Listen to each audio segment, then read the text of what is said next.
सबसे ज्यादा thank you सबसे पहले मैं पापा को बोलना चाहता हूँ कि डबल पैन कार्ड रखने पे 10,000 की पेनल्टी है। 2.5-3 साल तक वो केस रिजॉल्व नहीं होता। हमारे पास अभी तक 18-19 के पड़े असेसमेंट ईयर के। तो आप सोचिए 5 साल हो गए अभी तक कोई रिजॉल्व नहीं हुआ। अगर आपका जो सैलरी है वो 7, 10 या 12 के अराउंड है तो आपको ओल्ड टैक्स रेजिम चूज करना चाहिए। लेकिन अगर आपकी सैलरी 15 के पार जा रही है तो आपको न्यू टैक्स रेजिम करना चाहिए क्योंकि उसमें स्लैब्स रेट अच्छे हैं। फैमिली का कहीं ना कहीं सपोर्ट बहुत इंपॉर्टेंट होता है। Hello everyone, good morning. आज का जो सबसे मेन टॉपिक है, क्या मैं सही इनकम टैक्स पे कर रहा हूँ? क्या मुझसे इनकम टैक्स ज़्यादा पे कराया जा रहा है? क्या मुझे न्यू टैक्स रिजिम के साथ इनकम टैक्स पे करना चाहिए? क्या मैं ओल्ड के साथ चलूँ? बहुत से क्वेश्चन है। क्या मैं जो टैक्स में पे कर रहा हूँ वो सही जगह यूज़ हो रहा है, नहीं हो रहा है? एक इंस्पेक्टर जो इनकम टैक्स में, उसका रोल क्या है? तो ये सभी के बारे में हम जानेंगे प्रभात सर से। तो चलो मिलते हैं प्रभात सर से। हेलो प्रभात सर, कैसे हो आप? मैं बढ़िया हूँ अभिषेक, आप बताइए कैसे हैं आप? हैप्पी दिवाली सबसे पहले। थैंक यू, एंड आपको भी। मैं बढ़िया हूँ। स्टार्ट करें? यार, तो सबसे पहले ऑडियंस को आप ये बता दीजिए, आप कहाँ से बिलोंग करते हो, आपकी फैमिली कहाँ से बिलोंग करती है? ओके, मैं उत्तराखंड में रहता हूँ, देहरादून में मेरा होम टाउन यही है। एंड प्रेजेंटली मैं कर्नाटक एंड गोवा जोन में पोस्टेड हूँ। तो उस जोन में काफी सारे स्टेशन आते हैं, 27-28 स्टेशन हैं, उसमें से पणजी में अभी मैं पोस्टेड हूँ। एंड मेरे को 1 साल का एक्सपीरियंस हो गया है वहाँ काम करते हुए। तो कर्नाटक एंड गोवा जोन में अगर आप किसी जोन में हैं तो बेसिकली आपको वहीं रहना है for the next 25 years। Okay.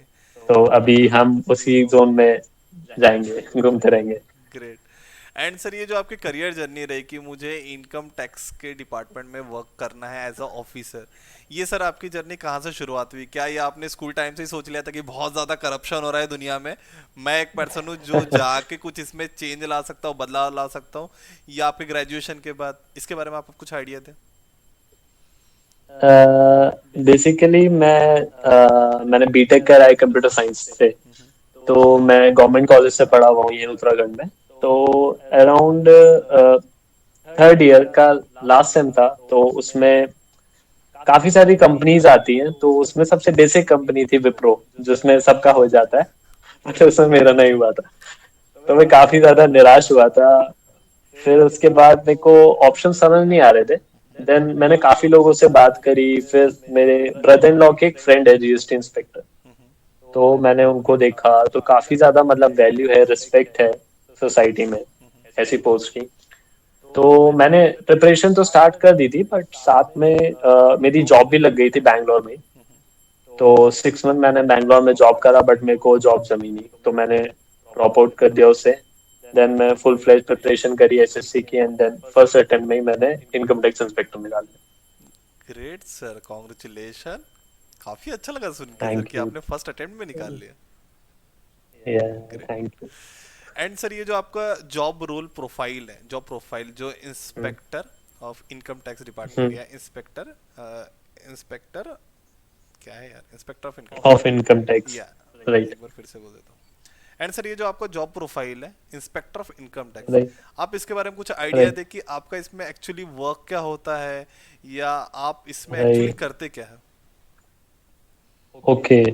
तो जो एक इनकम टैक्स डिपार्टमेंट होता है, सबको ऐसा फील होता है कि बस एक इनकम टैक्स डिपार्टमेंट है तो बस रेड पड़ेगी, सर्च होगा, अलमारियां टूटेगी, डोर टूटे, ऐसा नहीं होता है। एक डिपार्टमेंट में काफी सारी यूनिट्स होती हैं। तो मैंने 3 यूनिट में काम करा है, बेसिकली वेरिफिकेशन में करा है, एयू में करा है, एंड अभी मैं एक रेंज ऑफिस होता है बेसिकली। सपोज अगर आप दिल्ली में, तो दिल्ली में बहुत सारे एरियाज हैं। तो एक आपका जॉइंट कमिश्नर के अंडर एक काफी बड़ा एरिया होगा, फिर उस एरिया को आईटीओ के अंदर बांटा जाता है। तो वो रेंज ऑफिस होता है। तो अलग अलग तरीके का वर्क है। असेसमेंट यूनिट असेसमेंट करता है किसी चीज का, कि इसने टैक्स पे करा है नहीं करा है, इसने कोई टैक्स छुपाया तो नहीं, इसने अपनी इनकम छुपाई तो नहीं। वेरिफिकेशन यूनिट उसको फिजिकली वेरीफाई करता है। अभी जहां मैं पोस्टेड हूँ उसका अलग रोल है। वहां पे आपका जैसे सपोज आपने इनकम टैक्स पे करा, आपका कुछ फिक्स्ड अमाउंट ऑफ रिफंड बनना है। देन वो इंटीमेशन में 143(1), यू नो इंटीमेशन राइट, जो आप टैक्स भरने के बाद आता है, तो उसमें वो रिफंड रिफ्लेक्ट नहीं हुआ या हो गया बट वो आपको आया नहीं।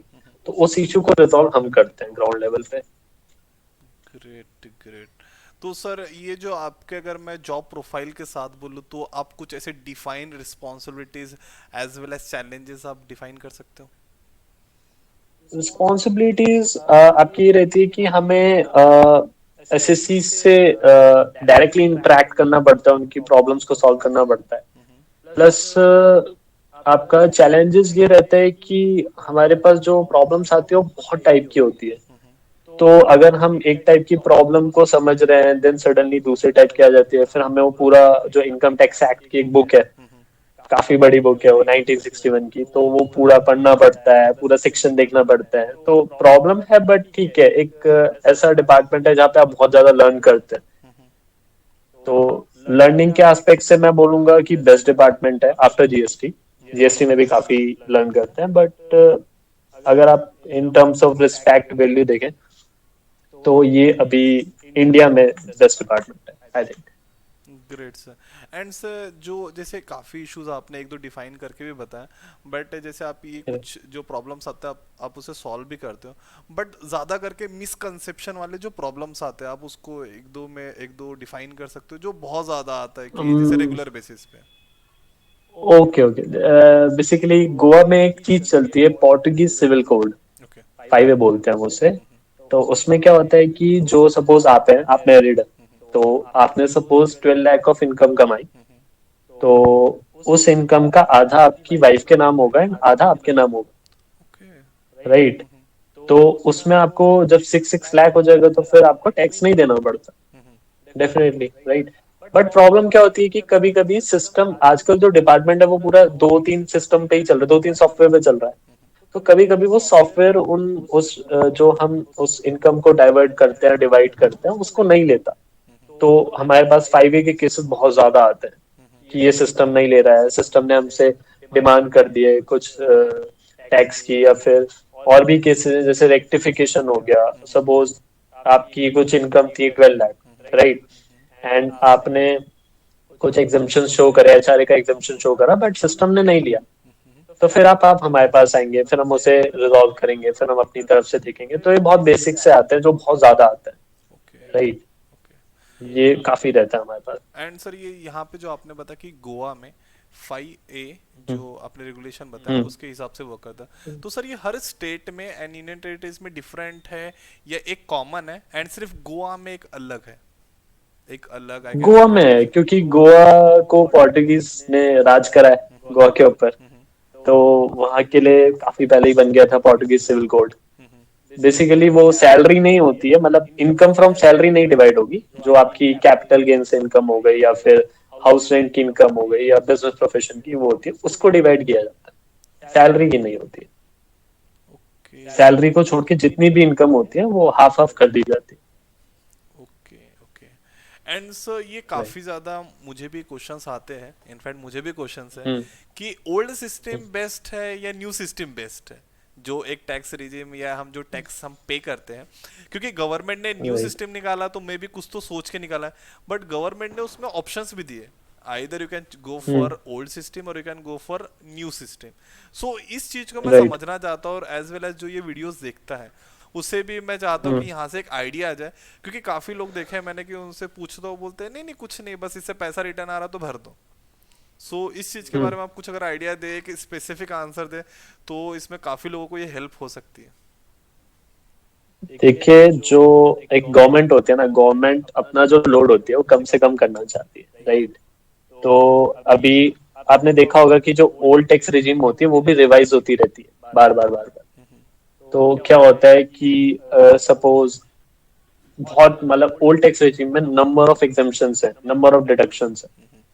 तो वो कहीं ना कहीं एक लोड क्रिएट कर रहा है गवर्नमेंट के ऊपर और हमारे डिपार्टमेंट के ऊपर कि यार इतने एग्जाम्पशंस को, इतने डिडक्शंस को डील कैसे किया जाए, राइट? तो उस चीज को लेके गवर्नमेंट ये चाहती है कि यार सब हटाओ, हम आपको पूरा एग्जाम्पशन दे रहे हैं 7 लाख का, 7 लाख के बाद आप इतना अमाउंट टैक्स पे कर दो, राइट? अब क्या होता है कि ओल्ड टैक्स रेजिम और न्यू टैक्स रेजिम जब तक है तो उसमें आपको सैलरी देखनी पड़ती है, आपकी सैलरी क्या है। अगर आपका जो सैलरी है वो 7, 10 या 12 के अराउंड है तो आपको ओल्ड टैक्स रेजिम चूज करना चाहिए। लेकिन अगर आपकी सैलरी 15 के पार जा रही है तो आपको न्यू टैक्स रिजीम करना चाहिए, क्योंकि उसमें स्लैब्स रेट अच्छे हैं। ओल्ड टैक्स रिजीम में थोड़ा हायर स्लैब रेट्स आते हैं, देखा होगा आपने 520 ऐसे करके डायरेक्टली है, तो वो उसमें आपको वो जो आपका टैक्स बनता है, टैक्स लाइबिलिटी जो बनेगी वो बहुत ज्यादा आएगी। तो बस यही डिफरेंस है कि गवर्नमेंट अपना लोड डाइवर्ट करना चाह रही है कम्प्लीटली, कि इनकम के हिसाब से टैक्स रेजिम चूज किया जाता है। हमारा खुद डिपार्टमेंट का एक कैलकुलेटर आता है, इनकम टैक्स डिपार्टमेंट का, आप उस पर डाल के देखिए आपका जो टैक्स लाइबिलिटी है दोनों ओल्ड टैक्स रेजिम और न्यू टैक्स रेजिम से दोनों से शो कर, राइट, तो आप उसमें देख सकते हैं। प्रभात सर, जो आपने अभी बताया मुझे कि ओल्ड सिस्टम में भी टाइम टू टाइम रिवाइज होते रहता है, या अभी जो नया सिस्टम भी है, तो अब इसमें भी एक कंफ्यूजन है कि ओल्ड सिस्टम चूज करना है, न्यू सिस्टम चूज करना है, या ओल्ड सिस्टम में भी कुछ रिवाइज हो रहा। तो इतनी चीजों को आप अपने आप को ध्यान में कैसे रखते होंगे? क्या इसके लिए कोई बुक है? क्या इसके लिए कुछ आपके पर्सनल ट्रेनिंग्स या कुछ कुछ टाइम बाद आपके ट्रेनिंग्स होते रहते हैं, सो दैट आप इसमें इफेक्टिव होते जाओ, या इस चीज को बहुत प्रॉपरली अंडरस्टैंड करते चलो? तो इस चीज के लिए भी आपको ट्रेनिंग्स वगैरह होती है आपकी? हाँ डेफिनेटली, हमारे टाइम टू टाइम जो है वो कॉन्फ्रेंसेस चलते रहते हैं, वीडियो कॉन्फ्रेंसेस चलते हैं, हमें अपडेट किया जाता है चीजों को लेके। Plus most of the people जो है वो भी ओल्ड रिजिम में ही फंसे हुए हैं, क्योंकि उन्हें लगता है कि डिडक्शंस एग्जम्पशंस मिल रहे हैं तो हमारे लिए ज्यादा बेटर है, बट ऐसा नहीं है। जो स्मार्टर हैं, जो सीएज हैं, उनको पता है कि कहाँ पे क्या लगाना है, तो वो न्यू टेक्स रिजिम में आते हैं। हम सी इनफैक्ट हम चार्टर्ड अकाउंट से भी बहुत ज्यादा डील करते हैं, तो उनकी जो मेंटेलिटी होती है वो ये होती है कि हम सामने वाले के ऊपर प्रेशर बनाए, अगर उसको नहीं पता है तो डिपार्टमेंट इतना अवेयर है कि सारे जितने भी इंस्पेक्टर्स ऑफिसर्स हैं उनको इतना अपडेट करके रखता है कि ठीक है, कोई सामने से क्रॉस क्वेश्चनिंग करेगा तो हम उसे दबा सकते हैं। तो वो चीज के लिए हमारी ट्रेनिंग चलती है, कॉन्फ्रेंसेस होते हैं, प्लस बुक्स रहती है हमारे पास नॉर्मली। ओके। तो हम उसको बुक्स को हर साल एक नई बुक आती है हमारे पास, तो वो हम उसे पढ़ते हैं, उसमें नए कुछ अगर एग्जाम्पशन ऐड करा है, किसी का सबसेक्शन ऐड हुआ है, वो हमें हाईलाइटेड रहता है वहाँ पे, तो हम पढ़ सकते हैं। Okay, great sir. And sir मुझे क्या एक चीज बस ये पूछनी थी कि जैसे अभी आपने बताया कि ओल्ड सिस्टम में काफी लोग अभी भी फंसे हुए, उनको लगता है वही बेस्ट है। तो सर ये जो न्यू सिस्टम की तरफ अगर हमें जाना है या मूव करना है, तो इसके लिए कुछ चीजें गवर्नमेंट ने प्लान की है, या जैसे आप लोग भी कुछ तो कुछ ऐसा प्लान करते होंगे जिससे जो हम मैं बोल सकता हूँ सिटीजन है, जो पीपल्स है, उनको एक प्रॉपर अंडरस्टैंडिंग है। तो इसके कुछ कुछ एक्टिविटीज आप बता सकते हो कि ये कुछ कुछ हम प्लान्स करते हैं या एक्टिविटीज करते हैं, सो दैट कि उनको प्रॉपर अंडरस्टैंडिंग आ सके? यार देखो, क्या होता है ना, ओल्ड टैक्स रेजिम में आपकी सेविंग के ऊपर आपको रिबेट दिया जाता है, राइट। अब आप न्यू टैक्स रेजिम में भी जाएंगे तो सेविंग तो करेंगे ही करेंगे, डेफिनेटली करेंगे। तो कहीं ना कहीं लोगों के माइंड में ये चीज है कि हम सेव कर रहे हैं तो हम उसके ऊपर भी टैक्स क्यों दें, राइट। तो वो ओल्ड टैक्स रिजीम हमेशा इसलिए ऑप्ट करते हैं कि हम सेव कर रहे हैं तो हम इसके ऊपर भी टैक्स नहीं देंगे, जैसे इंटरेस्ट के ऊपर आपका टैक्स लगता है। हमारा डिपार्टमेंट ऐसा कुछ नहीं करता कि हम लोगों को ऐसे बोल रहे हैं कि आप न्यू टैक्स रिजीम के ऊपर जाए, बट हाँ गवर्नमेंट अपना लोड डाइवर्ट करना चाह रही है, प्लस गवर्नमेंट इसलिए बार बार रेट्स को रिवाइज करती है। अभी आप देखेंगे जैसे जैसे इलेक्शन पास आएगा थोड़ा सा रेट्स जो है वो और कम होंगे, लेकिन सडनली वो उनका जो बजट कलेक्शन होता है वो बजट कलेक्शन के हिसाब से रेट डिफाइन करता है। क्या बजट कलेक्शन, अगर वो बजट कलेक्शन टाइम से पहले ही अचीव हो रहा है तो वो नीचे कर देता है रेट्स। तो न्यू टैक्स रिजीम का कोई ऐसा मोटिव नहीं है कि हम सिटीजन्स को कुछ एक्स्ट्रा देंगे, तो सिटीजन्स के लिए भी एक अच्छी चीज है कि ठीक है आप 7 लाख तक पूरा रिबेट ले लो, बाकी जो जितना पैसा उस पर टैक्स है, दैट्स इट, ताकि उनको भी इतना प्रॉब्लम ना हो। ओके, बट सर ये काफी ज्यादा मैंने मिसकंसेप्शन भी सुना है कि जैसे जो मिडिल क्लास फैमिली है वही टैक्स पे करती है, जो हायर क्लास होते हैं ऐसे काफी डिस्कशन भी होते हैं कि जो रिच पर्सन होते हैं वो लोग टैक्स पे नहीं करते, they will find other ways कि जहाँ पे वो लोग अपना रिबेट वापस करा ले या उनको टैक्स कम लगे, और जो सारा टैक्स है मिडिल क्लास ही पे करती है। आपका इस पे क्या कहना है? नहीं ऐसा नहीं है, देखिए क्या होता है कि एक मिडिल क्लास इंसान क्या सोचता है कि अगर हम अपना रिटर्न भर रहे हैं तो हम खुद भर देते हैं, तो उसको इतना अवेयर नहीं होता है कि हम पैसे को कहाँ शो करें, कि या जो मेरा पैसा है, सपोज एक एंटरटेनमेंट अलाउंस होता है 16(3), वो लोगों को नहीं पता होता, बट एक जो चार्टेड अकाउंटेंट होगा उसको बहुत अच्छे से वो चीज पता है कि मैं पैसा कहाँ बचा सकता हूँ। पॉलिटिकल पार्टी को आप डोनेट कर दो तो उस पर आपको एग्जम्पशन मिलता है, लेकिन एक नॉर्मल मिडिल क्लास बंदे को नहीं पता होगा। तो वो ऐसा फील होता है कि वो मिडिल क्लास लोगों को कुछ एग्जामेशन नहीं दे रहे हैं, बट ऐसा नहीं है। बिजनेसमैन है, रिच पीपल है, सब टैक्स भर रहे हैं, सब टैक्स भर रहे हैं। अगर हम नहीं भर रहे तो उस काम के लिए हम लोग बैठे हैं ओके। उनको पकड़ने के लिए। बट फिर भी सर ऐसा एवरेज, जैसे आप वो चीज़ों पे रेगुलेट करते होंगे, जैसे आप पकड़ते होंगे या जैसे आपके टीम्स में बात चलती होंगे, फिर भी ऐसा अगर मैं परसेंटेज आपसे पूछूं कि कितने ऐसे परसेंटेज लोग हैं स्टिल वो टैक्स पे नहीं कर रहे, तो कुछ एक रफली काफी, अराउंड। अगर आप 100 लोग बोलोगे तो 100 में से 30 पे नहीं कर रहे, कम पे कर रहे हैं, कम पे कर रहे हैं। कम पे कर रहे हैं, जितना उनका बनता है उससे कम पे कर रहे हैं। तो उसके लिए उन्होंने कुछ रिबेट वगैरह करके या नहीं नहीं नहीं, मैं आपको बताता हूँ। जैसे आप इनकम टैक्स रिटर्न भरते हैं ना, तो उसमें आप अपनी इनकम शो करते हैं, राइट। सपोज आपकी इनकम 20 लाख भर रही है, आपने 12 लाख दिखा दी, राइट। तो आपको 12 लाख के ऊपर टैक्स पे करना पड़ेगा। अब आप उस चीज को लेके फाइट करते रहोगे कि मेरी इनकम 12 लाख है, मेरी इनकम 12 लाख। डिपार्टमेंट बोलता रहेगा नहीं, हमारे पास 20 लाख की इन्फॉर्मेशन है, 20 लाख की इन्फॉर्मेशन। फिर उसी प्रोसेस में 2-3 साल बीत जाते हैं, तब तक इंसान पैसा इकट्ठा कर लेता है टैक्स देने के लिए। Okay okay. सर क्योंकि है ना, काफी मैंने ऐसे न्यूज़ देखी है कि बंदा बोलता है कि जैसे किसी की शादी हो रही है, उसमें बंदा काफी फेमस है, बंदा बोल रहा है कि मेरी इनकम 15-20 लाख है साल की, बट जब उसकी शादी हो रही है तो वो करोड़ों में पैसा खर्च कर रहा है। तो ऐसा न्यूज़ हम्म में भी काफी आता है कि ये बंदे ने अपनी इनकम इतनी बताई है एंड शादी में हम्म। करोड़ों रुपए खर्च कर रहा है। तो ये काफी ऐसा लगता है ना कॉन्ट्राडिक्ट, कि ऐसे ऐसे बंदे जो फेमस हाँ, है इनके पास कॉन्ट्राडिक्ट। पैसा तो है बट छुपा कितना राइट। रहे है। तो क्या गवर्नमेंट की उस पर नजर नहीं जाती, क्या गवर्नमेंट उस पर एक्शन नहीं ले रहे? गवर्नमेंट डेफिनेटली एक्शन लेते हैं। हम लोगों के पास भी सारी डिटेल्स होती है। अगर हमें जरा सा भी लगता है कि बंदा इनकम छुपा रहा है, या फिर आपका, बेसिकली हम बोलते हैं कि अनडिस्क्लोज इनकम बोलते हैं, उसने डिस्क्लोज नहीं करी, तो उसके ऊपर एक तो हायर टैक्स रेट लगाते हैं हम, 60%। अगर उसने अनडिस्क्लोज करी है और अगर वो हमें पता चल गई, तो उसके ऊपर आपको 60% टैक्स देना पड़ता है। तो हमारे मतलब है, ऐसा नहीं है, अनडिस्क्लोज करते हैं हम, फिर उसके ऊपर असेसमेंट प्रोसीडिंग्स करते हैं, फिर हम उसका सारा डेटा निकालते हैं, बैंक अकाउंट्स वगैरह सब, एवरीथिंग। तो ऐसा नहीं है कि कोई बच जाता है, ऐसा कुछ नहीं। सबके ऊपर नजर रहती है। और आजकल क्या है कि सॉफ्टवेयर है, तो सॉफ्टवेयर अलाउ नहीं करता, राइट। सॉफ्टवेयर के पास अगर 20 लाख का डेटा है तो 20 लाख का डेटा में देगा। तो हम ऐसे नहीं बोल सकते कि हमने नॉर्मली बोल दिया कि 20 लाख की इनकम है आपकी, नहीं, हमारे पास उसके प्रूफ है। अगर आप नहीं देते हो फिर पेनल्टी चलाएंगे आपके ऊपर। फिर अगर आप पेनल्टी पे नहीं करते हो फिर आपके एसेट्स को सीज करेंगे, ये चलता ओके ग्रेट सर। सर एक है। क्वेश्चन है जो काफी आई कैन से पुराना है, बट मैं ये आपसे जानना चाहता हूँ क्योंकि हम्म, आपको उस चीज का प्रॉपर नॉलेज होगा। जो सर नोटबंदी हुई थी, जिसमें जो हाँ, पुराने नोट है जिसको हमने बंद करके राइट। नए नोट चालू किए थे, तो ये मैं बोल सकता एक हमारा एक नुस्खा भी था, हथकंडा भी था, कि जिससे हम क्या करें, जो हम्म ब्लैक मनी है उसको हम सीज करें। हम्म, तो मैं आपसे जानना राइट। चाहता हूँ क्या सर वो इफेक्टिव था? क्या उससे हमने काफी आई कैन से कि जो ब्लैक मनी था उसको सीज किया? What's your thought on that? I think कि उस चीज से इफेक्ट तो पड़ा था।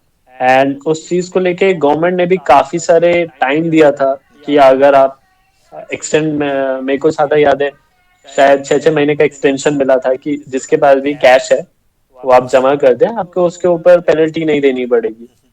तो बेसिक काफी ज्यादा कैश कलेक्शन हुआ था उस टाइम, मेरे को अभी भी याद है। एंड उस चीज का इफेक्ट आज तक हम लोगों के पास है। क्योंकि बहुत ज्यादा बजट कलेक्शन क्रिएट होता है, हम लोग अभी भी 14-15 15-16 असेसमेंट ईयर के केस सॉल्व कर रहे हैं। तो बजट कलेक्शन का हमें आइडिया रहता है। सपोज आपने कोई चीज, आपके बैंक अकाउंट में 20 लाख रुपए है, राइट। आपने 20 लाख रुपए कैश निकाला, अब वो 20 लाख रुपए आपने कैश निकाल के कहाँ ले गए हम लोगों को नहीं पता, राइट। आपने उसे रखा, आपने जमीन ली। तो पहले लोग क्या करते थे, पहले 20 लाख को निकाल के अपने पास रख देते थे। जब तक हमारे आधार कार्ड से बैंक अकाउंट लिंक नहीं था तो हमें कुछ पता नहीं चल रहा था। तो 20 लाख आपने निकाल के रख लिया, बट अब क्या है, उस चीज के बाद से, जैसे ही नोटबंदी हुई, उसके बाद से सडनली आधार कार्ड को बैंक अकाउंट से लिंक कराना पड़ा। यस। उसका रीजन यही था कि जैसे ही कोई कैश सबमिट करेगा तो उस चीज की इंफॉर्मेशन हमारे पास आएगी। देखा होगा आपने कि जो आपका ये कूड़े वाले होते हैं या सफाई कर्मचारी होते हैं, इनके अकाउंट में 10-10 20-20 लाख रुपए आ रहे हैं, तो वो इन्फॉर्मेशन हमारे पास सडनली आ रही थी। तो एक इफेक्टिव वे था कि हम ब्लैक मनी को अगर नहीं पकड़ पा रहे तो जो वापस आ रही है उसको हम एसेस कर पाए। अगर हम कैश नहीं पकड़ पा रहे हैं, अगर 20 लाख रुपए हम कैश नहीं पकड़ पा रहे, तो 20 लाख रुपए कैश जो वापस किसी के अकाउंट में आ रहा है हम उसको एसेस कर पाए। तो वो कहीं ना कहीं एक मास्टर स्ट्रोक था, बट अब वही है कि लोगों ने काफी नोट बहा दिए, कहीं छोड़ दिए, वो तो कोई तरीका नहीं हुआ। गवर्नमेंट ने काफी मौके दिए थे, बट नहीं है लोगों में, क्योंकि उनको डर रहता है कि पेनल्टी लगेगी या फिर नाम आएगा। काफी काफी। प्रभात सर, जैसे अगर आपको एक आइडिया आ चुका है कि Yes. ये कोई बंदा है जो टैक्स पे नहीं कर रहा है और इसकी इनकम जो है वो काफ़ी ज़्यादा है, तो आपके स्टेप्स क्या होते हैं? आई मीन कि कुछ एक प्रोसेस, एक प्लान कि पहले उसका एनालिसिस करना है, पहले उसका हमें स्टडी करना है, क्योंकि हम डायरेक्टली किसी पे भी छापा नहीं मार सकते, हम डायरेक्टली किसी के भी यहाँ इन्वेस्टिगेशन नहीं कर सकते। तो आप मुझे कुछ आइडिया बता सकते हो कि हम ये प्रोसेस फॉलो करते हैं और उसके बाद अगर वो पर्सन कंफर्म हुआ, आफ्टर दैट हम रेड मारते हैं। ठीक है। तो जो एक हम बोलते हैं सर्च हो रही है, रेड हो रही है, तो वो एक बहुत आफ्टर स्टेप होता है। सबसे पहले क्या होता है कि अ, आप एक आईटीआर फाइल करते हो। आपको पता होगा बहुत टाइप के आईटीआर होते हैं, आईटीआर 1, आईटीआर 2, आईटीआर 3, सबके लिए अलग अलग आईटीआर होता है। ठीक है। तो उस आईटीआर को फाइल करने के बाद वो आपकी तरफ से भरा गया है, लेकिन वो सही है गलत है वो हम कैलकुलेट करेंगे, वो सिस्टम कैलकुलेट करता है। फिर सिस्टम उस चीज को कैलकुलेट करेगा आपने सही भरा है गलत भरा है, फिर उस चीज का इंटीमेशन आप पे जाएगा जिसे हम 143(1) बोलते हैं। तो 143(1) आप पे आता है कि आपने सही भरा है गलत भरा है, क्या करेक्शन है, क्या डिमांड है, क्या रिफंड बन रहा है। राइट। सपोज आपने कम इनकम शो करी थी, कम टैक्स लाइबिलिटी भरी, अब सिस्टम ने आपकी ज्यादा इनकम शो कर रखी है और ज्यादा टैक्स लाइबिलिटी बन रही है, तो मतलब आपसे डिमांड है हमें कुछ पैसे की। राइट। लेकिन आप उस चीज को अग्री नहीं कर रहे हो। अब 143(1) आने के बाद हमें पता चल गया कि आपकी एक डिमांड है, तो हम सबसे पहले एक आपको शो कॉज नोटिस भेजेंगे कि आपका जो आपने जो रिटर्न भरा था उसमें कम इनकम है। अब आपको एक हियरिंग नोटिस दिया जा रहा है, आप आके हमें बताइए, हमें जस्टिफिकेशन दीजिए। ठीक है। अब आपके ऊपर बात है, आप जस्टिफिकेशन आपका आएगा नहीं आएगा, आप आ रहे हो हमसे बात करने, नहीं आ रहे हो, वो आपके ऊपर है। ठीक है। उसके आपके आने के बाद हम चीजें देखते हैं, आपकी चीज आपको भी हियरिंग नोटिस इसलिए दिया जाता है कि सपोज सिस्टम ने कुछ चीज कैलकुलेट कर रखी है लेकिन वो आपकी चीज अब नहीं है। राइट। सपोज आपके पास कैपिटल गेन का पैसा आया, आपकी वो इनकम है, लेकिन आपने उस कैपिटल गेन से कोई जमीन खरीद ली है, तो आपकी वो अब इनकम नहीं है ना, वो आपकी कैपिटल गेन में इनकम नहीं आएगी। राइट। तो उस चीज को हम एसेस करते हैं, फिर हम आपकी बात सुनेंगे, फिर हमारे पास जो डॉक्यूमेंट्स हम उससे क्रॉस वेरीफाई करेंगे। राइट। अब जैसा भी होगा फेवर में आएगा, आपके आपके अगेंस्ट में आएगा, फिर हम उसमें करते हैं असेसमेंट, उसे बोलते हैं 143(3) स्क्रूटनी असेसमेंट बोलते हैं हम उसे। कि हमने केस छाटा कि इस बंदे का ये डिमांड आ रही है, इसको बुलाया, इससे बात करी, फिर हमने डिसाइड करा कि क्या है, इसको इसकी डिमांड जेन्युइन है या गलत है। राइट। तीन टाइप के असेसमेंट होते हैं, 143(3), 144 और 147। राइट। अब क्या होता है कि सपोज आपने कोई इनकम एस्केप कर दी, आपने 12 लाख रुपए भरी, आपका असेसमेंट भी हो गया, तब भी हमें पता नहीं चला कि आपकी इनकम ज्यादा थी। ठीक है। तो हम दोबारा से रीअसेसमेंट करते हैं, उसे हम 147 बोलते हैं। फिर 147 में हम आपका फिर से रीअसेसमेंट करेंगे, सारी चीजें बैंक अकाउंट्स देखेंगे, आपका टीडीएस कहाँ कहाँ किस किस एम्प्लॉयर ने काटा है वो चेक करेंगे। उस बेसिस से हम आपका रीअसेसमेंट से फाइनल इनकम निकालेंगे। राइट। तो ये रीअसेसमेंट है, 147 रीअसेसमेंट है, लेकिन इसका नोटिस जो जाता है वो 148 सेक्शन के अंदर जाता है। ओके। 143(3) एक स्क्रूटनी असेसमेंट है, इसका जो नोटिस जाता है वो 143(2) में जाता है। समझ रहे हो? हाँ हाँ हाँ। राइट। फिर एक होता है बेस्ट जजमेंट। सपोज आपने रिप्लाई नहीं करा, आपने कुछ भी नहीं करा, लेकिन वो असेसमेंट का केस बन रहा है, आपने इनकम को एस्केप करा है, कुछ इनकम एस्केप हुई है, तो जो असेसिंग ऑफिसर होता है, असेसिंग ऑफिसर आपका इनकम टैक्स ऑफिसर से ऊपर स्टार्ट होता है, मतलब income tax officer, assistant commissioner, deputy commissioner, joint commissioner, ये सब असेसिंग ऑफिसर्स है। फिर उसको जो सही लगेगा वो अपने हिसाब से डिसीजन देगा। इसको हम बोलते हैं best judgement assessment, okay okay right. तो ये प्रोसीजर ऐसे बनता है। उसके बाद अगर कोई हमें किसी पे शक हो रहा है कि ये हम पे टैक्स पे नहीं कर रहा है, एक अलग से डिपार्टमेंट होता है जिसे हम बोलते हैं इन्वेस्टिगेशन विंग। तो इन्वेस्टिगेशन विंग, सपोज एक कोई सर्च हुई है, सर्च में हमें बहुत सारा पैसा मिला, हमें काफी सारी चीजें एसेट्स मिले, हम उसे ऑन द स्पॉट सीज कर देंगे, ठीक है। फिर वो जो वहां से हमने जनरेट करेंगे, डॉक्यूमेंट्स बनाएंगे कि हमें यहाँ यहाँ से ये मिला है, इतना इसका लैंड है, इतना ज्वेलरी है, इतना कैश है। फिर वो हम पूरा असेसमेंट बना के एक अपनी यूनिट को भेजते हैं, यहाँ होता है सेंटर सर्कल। ओके फिर सेंटर सर्कल उस चीज को एसेस करता है। फिर वो जहाँ पे सर्च पड़ी थी, जिस बंदे का वो प्रेमाइस था, उसको बुलाया जाता है कि आप जस्टिफिकेशन दो कि ये जो कैश है ये कहाँ से आया। ऐसा नहीं है कि कैश सीज हो गया, 3 लाख रुपए आपका कैश सीज हो गया, तो इसका मतलब ये नहीं है कि वो आपको नहीं मिलेगा। लेकिन अगर आपके पास उसका हिसाब है कि 3 लाख मेरा यहाँ से आया, तो वो आपका 3 लाख छोड़ देंगे। हर चीज का हिसाब होना चाहिए बेसिकली। अगर किसी चीज का हिसाब नहीं है, आपके पास 2 करोड़ है, 2 करोड़ कैश चीज हो, 2 करोड़ का हिसाब दे दो, वो भी छूटता है। बस हिसाब होना चाहिए। Yes sir, right sir. But sir एक चीज़ मुझे अभी भी मतलब दिमाग में खटक रही है कि हम as a I can say as a income tax officer या as a income tax regulation, हम वही जैसे गवर्नमेंट ने अभी कहा कि आधार कार्ड से लिंक अगर कोई भी पैसा कहीं पे भेजा, ठीक है, अगर ज़्यादा पैसा कोई भी अमाउंट का जा रहा है तो हम उसे पकड़ लेंगे। बट क्या अभी भी चांसेस ऐसे है कि लोग कैश में ही डील करके काफ़ी इनकम टैक्स से बच रहे हैं, काफ़ी इनकम टैक्स से अपने आप को छुपा कर रख रहे हैं? क्या ऐसे अभी भी ज़्यादा केसेस है या अभी पहले के हिसाब से कम हुए? क्योंकि आपको तो इस चीज़ का तो आइडिया होगा ही, आई बिलीव। पहले के हिसाब से काफी कम हो गया।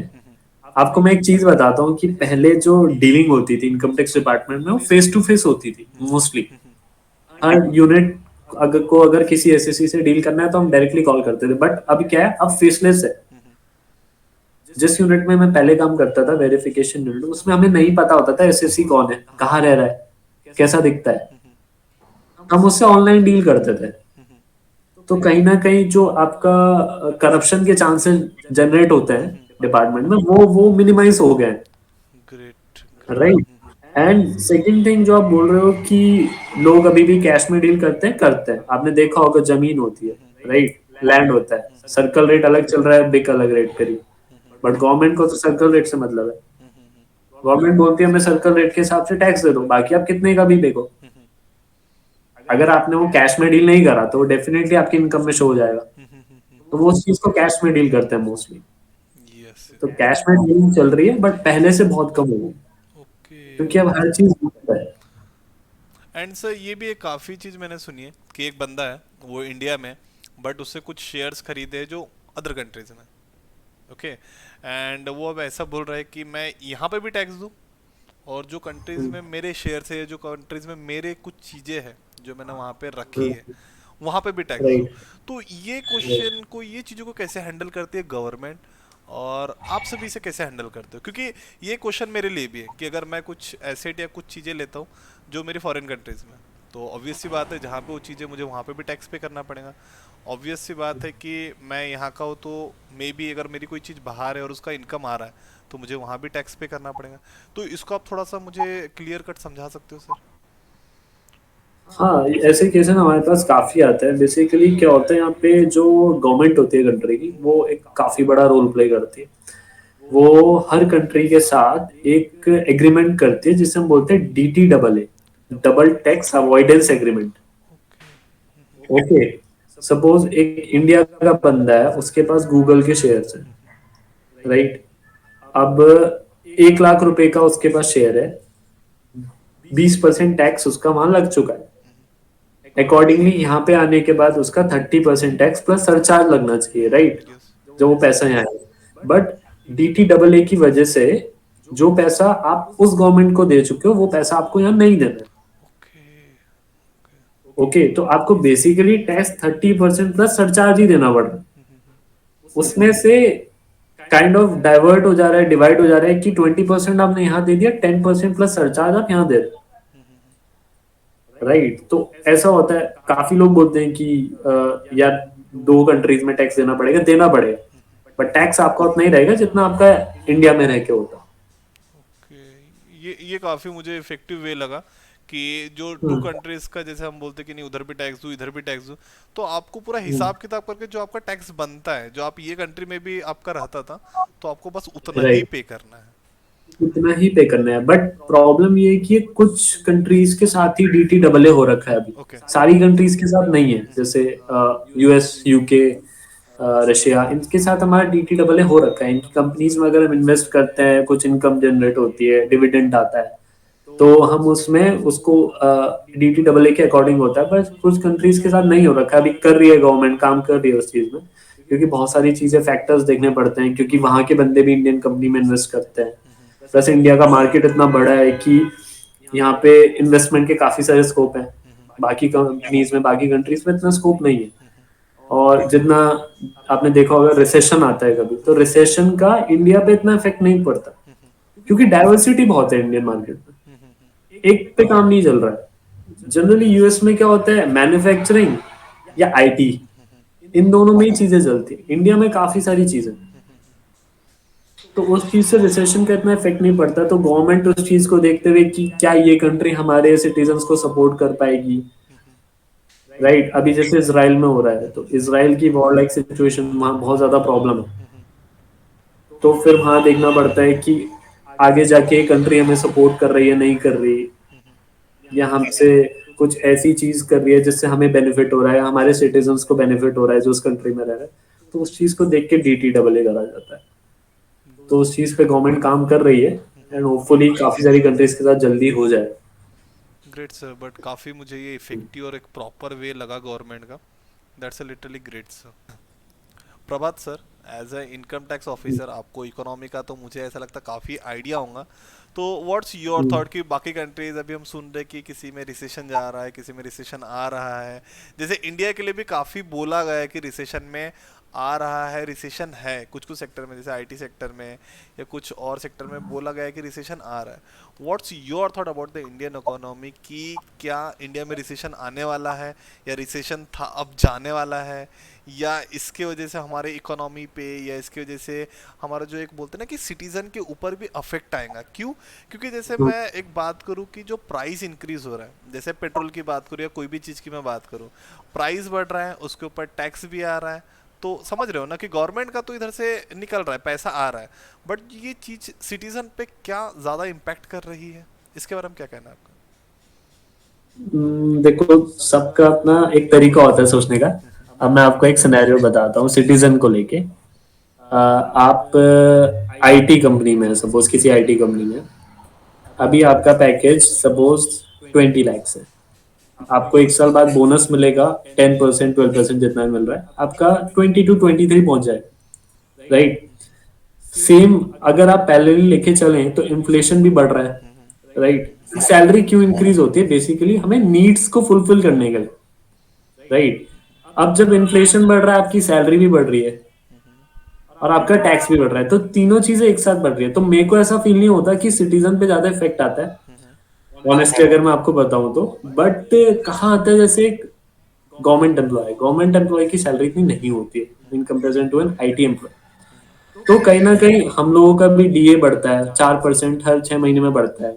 बोनस मिलता है, दिवाली बोनस आता है, ग्रेड पे चेंज होता है, लेवल चेंज होता है, सब चीज होती है, राइट। तो मेरे हिसाब से ऐसा फील होता है कि जो गवर्नमेंट जो अपने माइंड में रखती है, वो ये रखती है कि इंसान की नीड्स, प्लस वो भूखा नहीं रहना चाहिए। अभी हम लोगों का माइंडसेट क्या होता है कि हमें पैसे बचा के बहुत जगह बाहर जाना है, घूमना है, इन्वेस्टमेंट करना है। गवर्नमेंट नहीं सोचेगी आपके बारे में चीज। गवर्नमेंट की एक सिंपल सी चीज होती है कि पहली चीज तो आईटी वाले तो हमसे है ही नहीं कनेक्टेड। मैं गवर्नमेंट एम्प्लॉय की बात बता रहा हूँ, आईटी वालों का तो अलग ही चलता है, उनका तो अलग ही पैकेजेस होता है। फिर वो बोलते हैं कि हमारे 50 लाख का पैकेज है, तो हमें 17 लाख टैक्स देना पड़ रहा है। तो उसमें कंपनी को भी तो देना पड़ रहा है ना, टीडीएस। कंपनी अगर इंडियन मार्केट में स्टैब्लिश है तो उसे भी तो देना पड़ रहा है ना। वो कहाँ से देगी? ठीक है, आप 50 लाख मत दीजिए, आप 33 लाख कर दो, 0% टैक्स। बात तो सेम है, बात तो सेम ही बड़ी। बट वो लोगों के माइंड में रहता है कि अगर 50 लाख हमें शो कराए तो हमें 50 क्यों नहीं मिल रहा? ओके। राइट। दूसरी चीज, गवर्नमेंट को बहुत सारी चीजें देखनी होती है, जैसे आर्मी, डिफेंस। डिफेंस से हमें जीरो इनकम है, राइट। एजुकेशन से हमें जीरो इनकम है। हॉस्पिटल, मेडिकल से जीरो इनकम है, राइट। जो आपके कॉरिडोर्स बनाए जाते हैं, इंटर कंट्री कॉरिडोर्स बनाए जाते हैं, या फिर जो आपकी आपने देखा होगा कि बहुत सारी जगह जाके लोग क्या करते हैं, एक मैरीटाइम बाउंड्रीज क्रिएट करते हैं, राइट। उसमें जो पैसा लगता है, एक नॉर्मल सिटीजन को नहीं पता होगा कि कहाँ कहाँ पैसा इन्वेस्ट हो रहा है। सुकन्या समृद्धि योजना है, गरीब लोगों के लिए 50 चीज है। वो इसी तरह से करी जाएगी कि हम ऊपर वाले लोगों से टैक्स लेके नीचे वाले लोगों को दे, yes yes. Right. Loopholes हर जगह होते हैं। लूप होल्स तो उसको कहीं से भी आप क्रैक नहीं कर सकते, बट हाँ, चीज ये होती है कि आप कितना ग्राउंड लेवल तक उस चीज को पहुंचा रहे हो। गवर्नमेंट हमेशा फोकस इसी चीज पे करती है कि जो निचले लेवल के लोग हो उनमें करप्शन ना इंट्रोड्यूस कर सके वो लोग, यस। क्योंकि ऊपर वाले तो है ही है। वो कहीं ना कहीं वो लूप होल्स है ही, उन लूप होल्स को आप नहीं हटा सकते। तो मेरे हिसाब से तो सब अच्छा चल रहा है, इंडियन इकोनॉमी काफी स्ट्रांग है। मैंने बताया आपकी डाइवर्सिटी बहुत ज्यादा है हमारे। एंड लिटरली सर, ये भी काफी इंपॉर्टेंट है कि गवर्नमेंट कभी एक पर्सन का नहीं सोचती है। गवर्नमेंट नहीं, हमेशा एक लास्ट का, जो अगर सिटीजन का, कंट्री का एक पर्सन बचा होगा ना, उसके लिए भी सोचती है कि वो कैसे अच्छा रहे, भले वो कैसे भी पर्सन हो। गवर्नमेंट कभी ये नहीं सोचती वो काला है, गोरा है, कौन से कास्ट का है, वो नहीं सोचती है। गवर्नमेंट हमेशा ये सोचती है कि उसका बेटरमेंट, उसका एजुकेशन, उसका फूड से लेके सब कुछ। तो गवर्नमेंट के राइट, ऊपर काफ़ी रिस्पॉन्सिबिलिटी होती है। Your right sir. अगर मुझे ऐसा काफी बिलीफ है रिस्पॉन्सिबिलिटी। कि ये जो आपकी चीज़ अगर कोई सुने, तो डेफिनेटली कोई पर्सन कतराएगा नहीं टैक्स भरने के लिए, क्योंकि अभी ऐसा काफ़ी है सर कि लोग टैक्स भरने के लिए कतराते हैं। राइट, एंड इनफैक्ट वो ऐसे फ्रॉड केसेस में फंसने के लिए they are ready to accept the challenges. But अगर आप उनको राइट, कुछ ऐसे बता दो कि ऐसी पनिशमेंट भी होती है जो हार्ड कोर पनिशमेंट है, तो डेफिनेटली राइट, मे भी हो सकता है उनका माइंडसेट थोड़ा चेंज हो। Because I believe right, government जो पैसा ले रही है, टैक्स में ले रही है, कहीं पे भी ले रही है, वो for the betterment of the society वो खर्च कर रहे हैं। जैसे आपने सुकन्या योजना बताया, या जैसे आपने कुछ राइट, बाउंड्री बताया, या जैसे डिफेंस सेक्टर बताया। Defence for what? कि हमारा कंट्री एक डेमोक्रेटिक बना रहा है, हमारे कंट्री पे कभी कोई आँच ना है। जैसे एजुकेशन सिस्टम बताया आपने, काफ़ी गवर्नमेंट स्कूल है, हॉस्पिटल्स बताया आपने। तो मैं ऐसा चाहता हूँ कि इससे हम एक नॉलेज के हिसाब से तो प्रोवाइड करें, बट आप कुछ कुछ पनिशमेंट भी बता दें कि आप अगर टैक्स ना भरो तो पनिशमेंट ये भी हो सकती है। तो आपको by hook and cook you have to obey the law system of our country, and you have to pay the taxes as per the जो भी टैक्स सिस्टम है उसके हिसाब से। देखो, जो आपने बोला वो बहुत ही ज्यादा इम्पोर्टेंट पॉइंट है, क्योंकि लोगों के माइंड में क्या रहता है कि हम टैक्स नहीं देंगे क्या होगा, गवर्नमेंट है, ज्यादा से ज्यादा क्या करेगी, कुछ भी नहीं करेगी, लंबा खिंच जाएगा प्रोसेस 6 साल। ऐसा नहीं होता है। तो जो गवर्नमेंट है वो भी एकदम सोच समझ के चलती है। पहले लोग क्या करते थे, सपोज उनका 2 करोड़ का टैक्स बन रहा है, राइट। हमारे यहाँ एक यूनिट होती है अपील यूनिट, जिसमें हम अपील करते हैं हायर अथॉरिटीज से कि ये गलत बना है। अब उस चीज को चलते चलते 2.5-3 साल हो जाता है।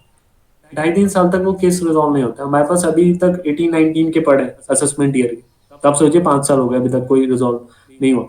तो गवर्नमेंट क्या करती है, उनसे पहले ही 20% टैक्स ले लेती है। मतलब जितना आपका डिमांड है गवर्नमेंट की, सपोज 2 करोड़ उनको टैक्स देना था, उसका 20% 40 लाख रुपए हम उनसे लेके रख लेंगे। तो अब क्या है, इस स्टेप से क्या हुआ ना कि अपील में जो केसेस आ रहे थे ना, भर के आ रहे थे इससे पहले। तो अब वो थोड़ा स्लो डाउन हो गए, क्योंकि उन्हें पता है कि तुम्हें 40 लाख रुपए देने पड़ रहे हैं, तुम गलत हो। पहले लोग क्या करते थे, 10,000 रुपए का वो आ रहा है, अपील में डाल दिया, हर चीज को अपील में डाल दिया। समझ रहे हैं? तो अब उनको पता है कि गवर्नमेंट भी एक्टिव हो चुकी है, डिपार्टमेंट भी एक्टिव है, डिपार्टमेंट को हर चीज की जानकारी है। तो लोग क्या करते हैं, आईटीआर फाइल नहीं करते हैं, तो उस पर आपका पेनल्टी है। आईटीआर आपने लेट फाइल करा, बिलेटेड रिटर्न्स, उस पे पेनल्टी है, राइट। अब एक चीज होती है जो आप लोगों को, मैक्सिमम लोगों को नहीं पता होगी, मैं आपको बताता हूँ। आपकी कुछ टैक्स लाइबिलिटी सपोज 1 लाख रुपए बनी इस असेसमेंट ईयर की, तो उसका 15% टैक्स आपको जून तक पे करना पड़ता है। सॉरी यार, मेरे को छींक आ ही गई हो। मैं काफी मैं मतलब। बताता हूँ, दोबारा से करता हूँ, हाँ ठीक। ठीक है। सपोज आपका इस ईयर का टैक्स बना है 1 लाख रुपए, राइट। तो उस 1 लाख रुपए का, ये चीज मोस्टली लोगों को नहीं पता होती, 15% टैक्स आपको जून तक पे करना पड़ता है, 45% टैक्स आपका सितंबर तक, 75% टैक्स दिसंबर तक, एंड 100% टैक्स आपका 15 मार्च तक पे करना पड़ता है। ये चीज लोगों को नहीं पता होती। लोग क्या करते हैं, सब पूरी इनकम ले लेंगे, लास्ट में उठा के टैक्स दे देंगे, फिर उनके ऊपर इंटरेस्ट लगता है, फिर वो लोग बौखला जाते हैं कि ऐसे कैसे हो गया। तो गवर्नमेंट ने बोल रखा है कि हमें जितना इनकम आप कमा रहे हो उसका कुछ कुछ परसेंट आप हमें देते जाओ, इसे बोलते हैं एडवांस टैक्स, ओके। राइट। तो ये चीज चल रही है। अब लोग क्या करते हैं कि वो लोग पे ही नहीं करते हैं, वो लेट पे कर रहा हूँ, 15% टैक्स पे नहीं करा उन्होंने टाइम तक, फिर उसके ऊपर पेनल्टी लगती है उन लोगों को, राइट। अब कुछ जैसे बिजनेस और प्रोफेशन वाले, उनके कुछ बुक्स ऑफ अकाउंट्स, राइट, वो बुक्स ऑफ अकाउंट्स को गवर्नमेंट बोलते हैं कि आपको इन्हें ऑडिट कराना पड़ेगा सीए के थ्रू। अगर आपने ऑडिट नहीं कराया तो आपके ऊपर 10,000 की पेनल्टी पड़ेगी। आपने कुछ इनकम अनडिस्क्लोज रखी है, नहीं बताई, 100 to 300% पेनल्टी पड़ती है उस पर। तो बहुत पेनल्टीज है, मतलब वही है। जनरली क्या होता है, जो बड़े लोग होते हैं वो लोग सीए को हायर करते हैं क्योंकि उन्हें बहुत अच्छे से पता होती है चीज कि पेनल्टी को कैसे मिनिमाइज करना है, क्या चीज कर सकते हैं। डबल पैन कार्ड रखने पे 10,000 की पेनल्टी है, नहीं पता होगी लोगों को। नहीं, ये सच में है। तो जैसे डबल पैन कार्ड होता है, तो डबल पैन कार्ड पे आपका 10,000 रुपीज की पेनल्टी पड़ती है, राइट। प्लस उसमें एफआईआर भी होता है पुलिस में, क्योंकि डबल पैन कार्ड एक काफी बड़ा चीज है, क्योंकि आप 2 पैन कार्ड से सब कुछ कर सकते हो, आपके कितने भी बैंक अकाउंट्स खुल सकते हैं, कितने भी आधार कार्ड जनरेट हो सकते हैं, समझ रहे हैं। अब लोग बेसिकली, जो क्वेश्चन मेरे पास आता है कि यार प्रभात, इनकम टैक्स और ईडी में क्या फर्क है, मतलब तुम्हारा क्या रोल है, ईडी का क्या रोल है। तो मेन जो फर्क आता है वो ये आता है कि सपोज 100 करोड़ रुपए आए हैं किसी पे, तो हम लोग ये देखेंगे कि 100 करोड़ रुपए कहाँ से आए, बस, एंड इसके ऊपर कितनी पेनल्टी पड़ रही है, वो हमें पेनल्टी दे दो। पेनल्टी नहीं दे पा रहे तो हम उसके एसेट्स जो है वो सीज कर देंगे। बस ये इनकम टैक्स का काम है। ईडी क्या क्या क्या रोल आता है, ईडी हर चीज देखती है। टेरर फंडिंग होती है, आपका ड्रग्स के मूवमेंट होते हैं, राइट, बहुत सारी चीजें होती है। तो ईडी हर एंगल से देखती है। आपने देखा होगा ईडी के साथ एनसीबी भी आती है, इनकम टैक्स भी आता है, तो वो इसीलिए आता है। तो ईडी आजकल इसीलिए इतना बूम कर रहा है क्योंकि वो हर एस्पेक्ट से देखते हैं, उनके पास पावर भी ज्यादा है इनकम टैक्स वालों से, ओके। राइट। तो एक नॉर्मल इंसान को इतना अवेयर रहना चाहिए कि अगर मैं ये चीज नहीं कर रहा हूँ, मैं आईटीआर फाइल नहीं कर रहा हूँ, तो मेरे को 5,000 की पेनल्टी पड़ेगी। फिर ऐसा नहीं है कि 5,000 की पेनल्टी पड़ गई, आपने पे नहीं करा, फिर उसके ऊपर इंटरेस्ट लगता रहता है। ओके। तो ये चीज नॉर्मल इंसान को पता होनी चाहिए कि गवर्नमेंट ने कुछ चीज बनाई है तो देख के बनाई है, ऐसे नहीं बनाई है। लोगों को लगता है हम आईटीआर फाइल नहीं करेंगे, हम छुपा देंगे, हम ग्रेजुएटी छुपा देंगे, ऐसा नहीं होता। हमारे पास सबके सबका हिसाब है, क्या कहाँ से आ रहा है, क्या चीज है। Great great. ये गवर्नमेंट का सिस्टम, मतलब I know about it, but इसके बारे में जितना आपने डिटेल एनालिसिस बताया, मुझे काफ़ी ऐसा लग रहा है, काफ़ी तह तक कर जाकर इस चीज़ को इम्प्लीमेंट करना, सो दैट कि हम एक राइट, ऐसा सिस्टम बना सके कि इससे सोसाइटी प्लस जितने सिटीजन प्लस अगर फॉरेन कंट्रीज का भी इसमें इन्वॉल्वमेंट है, तो उस चीज़ को कैसा राइट, बेस्ट से बेस्ट बनाया जाए। और राइट, लिटरली इस बेस्ट को, आप जैसे कुछ लोग हैं जो एक बेस्ट जो होता है ना, कि बेस्ट पे कोई भी पहुंच जाता है, बट उसी को राइट, और रिफाइन कर करके बेस्ट रखना, that is most right. Important thing. And और लिटरली। मैं आपको एक चीज और बताता हूँ, अभी क्या हो रहा है कि नए नए लड़के आ रहे हैं डिपार्टमेंट में, तो आगे आने वाले टाइम में मतलब काफी अच्छा ग्रो करेगा डिपार्टमेंट। और ये डिपार्टमेंट ऐसा है, यहाँ कंटिन्यूस लर्निंग चलती है। ये ऐसा पुलिस जैसा डिपार्टमेंट नहीं है, या फिर मतलब मैं इसको बुराई नहीं कर रहा हूँ, मैं बस एक आपको बता रहा हूँ कि एक फिक्स्ड नहीं है। कुछ ना कुछ नई चीज हमारे डिपार्टमेंट में हमेशा आती रहती है, तो हम ग्रो करते हैं। प्लस हर इंसान हमसे कनेक्टेड है क्योंकि वो टैक्स पे कर ही रहा है। हमारे पास कोई एसएससी आता है, उसकी प्रॉब्लम होती है, हम बहुत प्यार से बिठा के सॉल्व करते हैं क्योंकि हम भी एक इंसान है। हमारे पास भी कुछ चीज प्रॉब्लम होगी, हम भी जाएंगे, तो हम भी एक्सपेक्ट करते हैं कि सामने वाला जल्दी से जल्दी और प्यार से सॉर्ट करे। हम जनरली क्या होता है, बैंक में जाते हैं, बैंक वाले बहुत बहुत ही ज्यादा बदनाम हो रखे हैं कि उनका लंच टाइम चलता है। तो उस चीज को सब हमें इस चीज की भी ट्रेन करा जाता है कि हमें एसएससी के साथ कैसे ट्रीट करना है, ठीक है। और जितना जल्दी हो सकता है हम उतनी जल्दी चीजों को रेक्टिफाई करते हैं। Great sir. एंड सर जैसे ये काफ़ी चीज़ें आपने एक्सप्लेन अच्छी तरीके से कर दी। एंड सर जो ये आपकी करियर जर्नी रही है अभी तक के, इसके बीच में कभी आपको ऐसा फील हुआ कि नहीं यार मुझे नहीं करना, क्योंकि काफ़ी टाइम ऐसा होता है कि कुछ हम इन्वेस्टिगेशन कर रहे हैं या किसी के ऊपर हम सर्च का कुछ सोच रहे हैं एंड अगला पर्सन काफ़ी स्ट्रांग है एंड उसने कुछ और चीज़ें की है जिसके वजह से अब मैं बहुत ज़्यादा प्रेशराइज फील कर रहा हूँ और उसके बाद मुझे फील आ रहा है कि नहीं यार ये सब छोड़ के कोई दूसरा काम कर लेते। कभी आपको ऐसा फील है? नहीं, ऐसा तो नहीं आया, अभी तक तो नहीं आया, टच वुड। मतलब खतरों के खिलाड़ी आप हो। ग्रेट। अब वो तो है ही, वो डिपार्टमेंट ही ऐसा है, क्या करें। ग्रेट। नहीं। प्रभात सर, जो आज आप एक पोजीशन पे हो, तो यहाँ पे आप कैसे पहुँचे? जैसे आपने बताया कि आपने इंजीनियरिंग किया है, बट इंजीनियरिंग करने के बाद एक गवर्नमेंट जॉब में पहुँचना थोड़ा सा ट्रिकी लगता है मुझे। तो आप इसका नहीं। रोड मैप बताएं शॉर्ट में तो काफ़ी अच्छा रहेगा। इसके लिए एक एग्जाम होता है, एसएससी सीजीएल करके। तो उस एसएससी सीजीएल में बेसिकली जो ग्रुप ए की पोस्ट होती है, आईएएस, आईपीएस, आईआरएस, उससे जस्ट नीचे वाली पोस्ट जो है ना, एसएससी सीजीएल में होता है। तो उस एग्जाम को हमें देना पड़ता है। उस टाइम जब हमने दिया था, तब उस टाइम 4 उसके लेवल होते थे। तो उन चारों लेवल को पार करके फिर उसके बाद जोन अलॉट होता था, तब हमें मिलता था।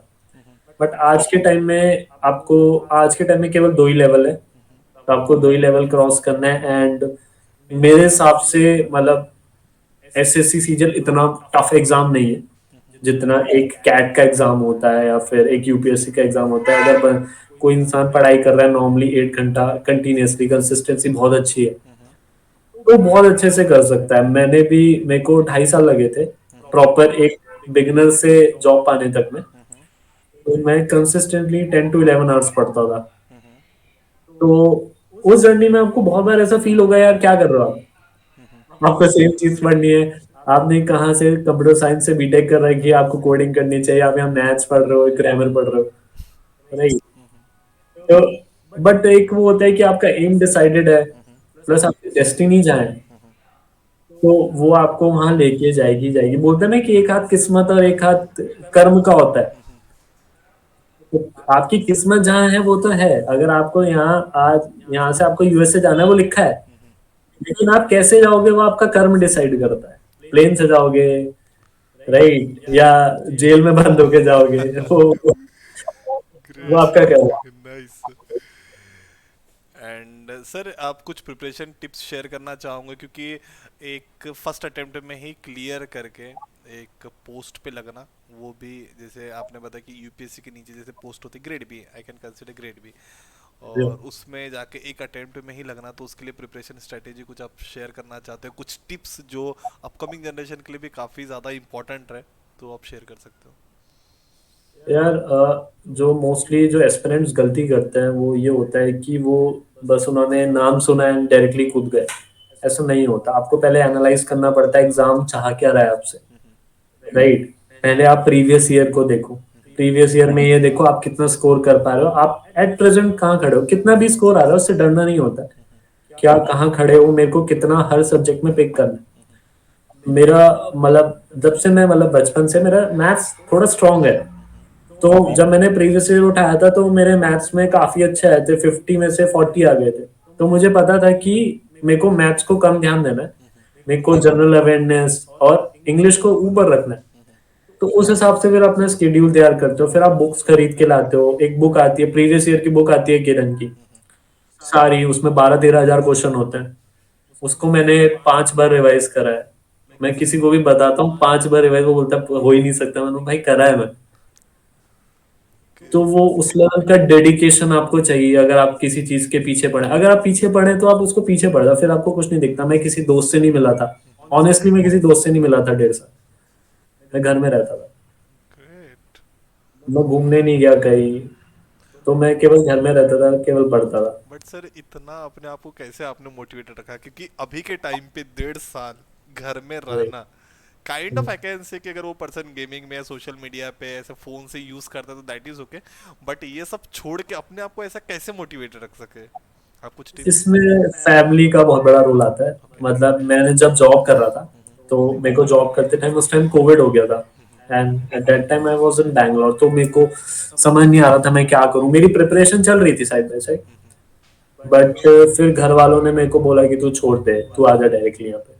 फिर 1.5 साल रखना, फिर वो कंटिन्यूअसली पंप करते थे। इनफैक्ट मैं आपको बताता हूँ, जो लेवल 1 होता है उसमें मेरे कम मार्क्स थे, तो मैंने सोचा था मैं छोड़ देता हूँ, मैं यूपीएससी देता हूँ। तो उस टाइम मुझे याद है मेरी मदर ने बोला था कि तू देना, बाकी जो होगा वो भगवान देखेगा, तू अपना कर्म कर बस। फिर मेरा लेवल 2 इतना ज्यादा अच्छा हुआ, इतना ज्यादा अच्छा, मैं लेवल 1 के बाद 3000 पे था, लेवल 2 के बाद मैं 500 पे पहुंच गया था डायरेक्टली, रैंक वाइज। तो आप ये समझ रहे हो कि फैमिली का कहीं ना कहीं सपोर्ट बहुत इंपॉर्टेंट होता है। फैमिली नहीं, कोई दोस्त है, कोई भी है, सपोर्ट काफी इंपॉर्टेंट होता है, क्योंकि बंदा बीच बीच में बहुत डिमोटिवेटेड फील करेगा। और आज के टाइम में जहाँ पे एडिक्शन है मोबाइल का, लैपटॉप का, मूवीज का, नेटफ्लिक्स एंड चिल का तो वहां पे तो काफी ज्यादा। इनफैक्ट मैं दिल्ली भी गया था, तो दिल्ली में मैंने देखा था 500 बच्चे बैठे हैं एक क्लास में, वहां इतना दूर एक बंदा पढ़ा रहा है जिसको पता ही नहीं चल रहा आपको क्या पढ़ा रहा है वो, आप क्वेश्चन ही नहीं पूछ सकते। तो ये हाल है। ओके ओके, बट इस बीच में कभी आपको ऐसा फील नहीं हुआ सर, जैसे फैमिली की साइड से मोटिवेशन होता है, बट जो हमारा आजू बाजू सराउंडिंग जैसे दोस्तों का होता है, कि मेरा दोस्तों, जैसे आप आईटी बैकग्राउंड से, तो आपके काफ़ी दोस्त आईटी बैकग्राउंड से होंगे, वो कहीं जॉब कर रहा है, कॉर्पोरेट सेक्टर में पैसा कमा रहा है, फोटोज वगैरह देखे ही होंगे आपने। तो कभी ऐसा फील नहीं हुआ कि मैं भी आईटी सेक्टर से हूँ यार, आईटी सेक्टर भी एकदम से आप देखो तो बहुत ज़्यादा फास्टली ग्रो कर रहा है, मैं भी चले जाता हूँ। तो हाँ। कभी ऐसा आपका मन नहीं हुआ कि नहीं यार, छोड़ देता हूँ ना, चलो आईटी सेक्टर में चलते हैं? मैं आपको बताता हूँ, इनफैक्ट मेरी सिस्टर अमेजन में है, तो उसका पैकेज बहुत ज्यादा हाई है बहुत ज्यादा, मतलब जितना आप यकीन नहीं करोगे, जितनी मेरी सैलरी उतना टैक्स पे करती हो तो कहीं ना कहीं वो फील होता है कि मतलब जाना चाहिए, या फिर उस टाइम फील होता था मेरे को, बट वही मैं बोल रहा हूँ, डेस्टिनी प्लस, मतलब जो मेरे को जो मेन रिक्वायरमेंट है वो मनी नहीं है, मेरे को पावर चाहिए, रिस्पेक्ट चाहिए, तो उस हिसाब से आप अपने गोल्स डिसाइड करते हो, राइट। तो उस हिसाब से चीजें आप वर्क करते हो, है ना। आपकी भी कुछ गोल्स होंगे, यस आप उस हिसाब से काम कर रहे हो, है ना, यस मेहनत कर रहे हो। यस। तो एंड अब सारे लोग एसडीएम डीएम बन जाएंगे तो बाकी क्या किसे करेंगे? देखेंगे। यस वही। एंड सर, ये जो बीच में जैसे आप पढ़ाई कर रहे हो, आपने बताया 10-11 घंटे आप पढ़ाई करते थे, तो बीच में अपने आप को रिफ्रेश रखने के लिए, जैसे आपने बताया कि मैं फ़ोन बहुत कम यूज़ करता था, तो अपने आप को फ्रेश रखना या अपने आप को फोकस रखने के लिए आप बाकी ऐसी कोई एक्टिविटी करते थे जो मैं पर्सन को आपको काफ़ी हेल्प कर सके, जो सेकंड पर्सन अगर कुछ प्रिपरेशन करता है, यूपीएससी हो या कोई भी गवर्नमेंट एग्जाम के लिए, तो उन्हें भी चाहिए ना कि अगर मैं सोशल मीडिया से दूर हूँ, फ़ोन से दूर हूँ, तो कुछ तो ऐसी चीज़ करूँ जिससे मैं कनेक्टेड रहूँ मतलब फोकस्ड रहूँ। राइट। मैं आपको अपना डेली स्केड्यूल बताता हूँ। उस टाइम क्या था, मैं सुबह जिम जाता था, फिर जिम से आके मैं पढ़ाई करता था, कंटिन्यूअसली पढ़ाई करता था मैं शाम तक, फिर मैं 1 घंटा खेलने जाता था, बैडमिंटन। तो उस जो ये दो एक्टिविटीज है, इसने कहीं ना कहीं, क्योंकि बीच में ऑब्वियसली इंसान बहुत ज्यादा फ्रस्ट्रेट हो जाता है, एनर्जी खत्म हो जाती है, पढ़ेगा कैसे, तो कहीं ना कहीं उसको रिफ्रेशमेंट कुछ ना कुछ काइंड ऑफ चाहिए होता है, राइट। या फिर मैं कुछ होता था तो ऐसे ही नॉर्मली वॉक करने चला गया बाहर। तो वो आपका सबका अपना एक अलग तरीका होता है कि वो अपने आप को कैसे रिफ्रेश करता है, ग्रेट। समझ लो, यस। आपका अलग तरीका होगा, मेरा अलग तरीका है। और मेरे को ऐसा होता था कि अगर मैं कहीं ना कहीं एनर्जी नहीं है, तो मैं क्वांट के क्वेश्चन सॉल्व करता था उस टाइम। ये बहुत ज्यादा इंपॉर्टेंट होता है, मतलब लोग ना क्या करते हैं, सोते रहते हैं, क्वांट करते रहते हैं ऐसे नहीं होता, समझ रहे हो आप। तो उस टाइम से जब आपको पूरा देखना पड़ता है, आपको नींद कब आ रही है, तो उस टाइम पे आपको मैथ्स लगानी है, मैथ्स अपने स्केड्यूल में डालो। जब आप सबसे ज्यादा एनर्जाइज फील कर रहे हो, उस टाइम ऐसी चीज डालो जो आपको लर्न करना है, समझना है। तो ये चीज, छोटी छोटी चीजें होती है जो एक एस्पिरेंट को हल्का हल्का पुश देती है। ग्रेट। आई होप जो आपको जो ये पॉडकास्ट या इंटरव्यू सुन रहे होंगे वो डेफिनेटली उस चीज को इम्प्लीमेंट करेंगे। Yes yes yes. Sir right. ये मैं चाहता हूँ कि जो एक रियल पर्सन है ना, जैसे आप एक रियल पर्सन हो, जैसे मैं ये नहीं चाहता हूँ कि आप अभी नहीं के क्रिकेट की बात करें। अगर मैं आपसे क्रिकेट की बात करूंगा आप बताओगे, ऐसा नहीं कि नहीं बताऊंगा, बट वो क्या चीज़ें रहेंगी जो आपने फील किया है, जो सुना है, वही चीज़ बता सकोगे। जो real person right. Experience right. करता है उस चीज़ को, वो अगर शेयर करें तो कैसे, अगर मैं एस्पिरेंट हूँ, मैं अपकमिंग जनरेशन का, अगर मुझे कुछ बनना है तो मैं डेफिनेटली ट्राई करूंगा कि अपने लाइफ को आपसे रिलेट करके देखूँ। और मैं ये नहीं चाहता हूँ कि हर व्यक्ति डेफिनेटली। इनकम टैक्स डिपार्टमेंट में ही चले जाए, हर व्यक्ति आप जैसे बन जाए, बट वो एक व्यक्ति भी जो सोच रहा है आप जैसा बनने के लिए, उसको अगर ये हेल्प कर जाए ना, तो मेरा काम हो गया, मेरा काम वही हो गया। डेफिनेटली। बिल्कुल। बिल्कुल। बिल्कुल। बिल्कुल। एंड सर, इस जर्नी के बीच में जैसे आपने फैमिली का नाम लिया, ऐसे आप नाम फैमिली का है, जैसे डैड को आप थैंक्स बोलना चाहते हो, क्योंकि काफ़ी टाइम ऐसा होता है मॉम से तो बात हो जाती है बट डैड से बात नहीं होती, तो it's kind of thanks giving one. तो आप थैंक्स के लिए उनका नाम ले सकते हो, क्योंकि फैमिली को हम कभी थैंक्स तो नहीं बोल पाएंगे कितना भी कुछ कर ले, वो जितना कुछ करते हैं उनका हम रिटर्न तो कुछ नहीं कर सकते। बट आप किसी का नाम लेना चाहते हो फैमिली में से, मॉम डैड का या सिस्टर या फ्रेंड्स का, यू कैन। हाँ, तो सबसे ज्यादा थैंक यू सबसे पहले मैं पापा को बोलना चाहता हूँ, क्योंकि उनकी वजह से हमें कभी ऐसा फील नहीं हुआ कि हम फाइनेंशियली अनस्टेबल हैं, या हमें ऐसा फील हो रहा है कि हम कुछ ऐसी चीज रिक्वायरमेंट है जो हम नहीं कर पा रहे। वो कहीं ना कहीं वो पापा ने हमेशा फुलफिल करी है, चाहे वो कोई भी गाड़ी हो या फिर कोई भी व्हीकल हो, कोचिंग हो। हालांकि मैंने कोई भी कोचिंग नहीं ली है, मैंने सेल्फ स्टडी करी है। बट उनकी तरफ से कभी मुझे को प्रेशराइज फील नहीं हुआ कि तू कोचिंग ले, या तू कोचिंग ले रहा है तो इतना पैसा खर्च कर रहा है, बुक्स ले रहा है तो इतना पैसा, नहीं, ऐसा कभी फील नहीं हुआ। एंड सेकंड, मैं मॉम को थैंक यू बोलना चाहूंगा, क्योंकि मेरे को प्रिपरेशन के फेस में हर चीज टेबल पे मिली है। चाहे वो खाना हो, चाहे वो पानी हो, चाहे वो उठाना हो, चाहे किसी भी टाइम। उनका एक टाइम होता है 2 से 4 सोने का, लेकिन अगर मैं पढ़ रहा होता था तो वो भी मेरे साथ बैठ के कुछ ना कुछ कर रही थी, ताकि मेरे को मोटिवेटेड फील हो, ऐसा ना लगे कि मैं अकेले कर रहा हूँ कोई चीज। तो इन दोनों का काफी बड़ा रोल है, मैं सच में बहुत ज्यादा थैंक यू बोलना चाहता हूँ तो मुझे ऐसा दोनों को लगता है ही, ना, दोनों। ऐसा लगता है ना, ऐसा हाँ, सपोर्ट सिस्टम रहना तो हर इंसान सक्सेस पा ले। ये तो है, ये तो है, फैमिली ने बहुत सपोर्ट किया है। और कहीं ना कहीं मैं आपको एक चीज और बताता हूँ, आपने जैसे बीच में बोला था ना कि बाहर वाले लोग बोलते हैं कि क्या कर रहा है लड़का। मैंने पापा को बोला था, जो कोई भी बाहर पूछे सिंपली बोलना ऐसे ही पढ़ा है, कुछ नहीं कर रहा है। मम्मी को भी ये बोला था, एंड मैंने दूसरे फ्रेंड्स को नहीं बताया बिल्कुल भी। आप यकीन नहीं मानोगे, जब तक मैं बन नहीं गया था किसी को नहीं पता था, किसी को भी नहीं। मैंने ऐसे बोला था कि मैं गेट की प्रिपरेशन कर रहा हूँ, तो सबका माइंड वहीं डाइवर्टेड रहता है कि गेट गेट गेट गेट कर रहा है। क्योंकि ये क्योंकि काफी नजर बहुत, काफी ज्यादा ये होता है, सराउंडिंग जो होता है ना वो काफी ज्यादा हमारे माइंड को नहीं क्या अफेक्ट करता है और थोड़ा डाइवर्ट करता है। तो दैट इज, नजर बहुत या आप सीक्रेटली, बहुत लगती है। Literally it's a great sir. So, thank you, sir, for sharing your valuable journey story as well as valuable information about the tax system, about the tax regime, about the new taxes, about the old taxes. And I believe this will definitely help to the upcoming generation for their upcoming journey, as well as Yeah, to everyone to yeah, get the proper information about the tax system, about the, I yeah, can say, operational, or I can say the right way, जो आप एक सही pattern से tax अगर किसी के ऊपर जा रहा है और वो भागने की कोशिश कर रहा है तो उस चीज़ को आप कैसे right, रेगुलेट करते हो। एंड ये एक दो right. चीज़ें जो है ना, जो गवर्नमेंट जो सबका सोच रही है, और गवर्नमेंट जो इतने अच्छे अच्छे कदम उठा रही है और जो प्लान कर रही है सो दैट कि ये जो एक मैं सिटीजन बेटरमेंट बोल सकता हूँ, सोशल बेटरमेंट बोल सकता हूँ, ये सोसाइटी बेटरमेंट बोल सकता हूँ, इस पे Right. थैंक्स कि आपने एक सही लाइट दी, उससे मुझे भी एक सही इन्फॉर्मेशन मिली, एंड आई बिलीव कि इससे काफ़ी लोग को सही और प्रॉपर इन्फॉर्मेशन मिल पाएंगे। So thank you so much sir. Even thank I want to thank you कि मैं थोड़ा अपना जो नॉलेज है, जो मैं चाह रहा था कि लोगों तक, एक नॉर्मल इंसान तक पहुंचे, तो मैं वो भी दे पाया। क्योंकि एक नॉर्मल सिटीजन को लगता है कि क्या चल रहा है, टैक्स जा रहा है, हमारे पास क्या आ रहा है। तो मैं एक वो व्यू जो था, वो जो मैं शेयर कर पाया, वो आपके प्लेटफॉर्म से ही था। तो मैं थैंक यू बोलना चाहता हूँ आपको भी, कि आपने भी मेरे लिए थोड़ा टाइम निकाला एंड मेरे को थोड़ा मौका दिया। Yes, thank you sir, thank you so much and welcome. Thank you. एक थैंक बात, यू अभिषेक, या थैंक यू।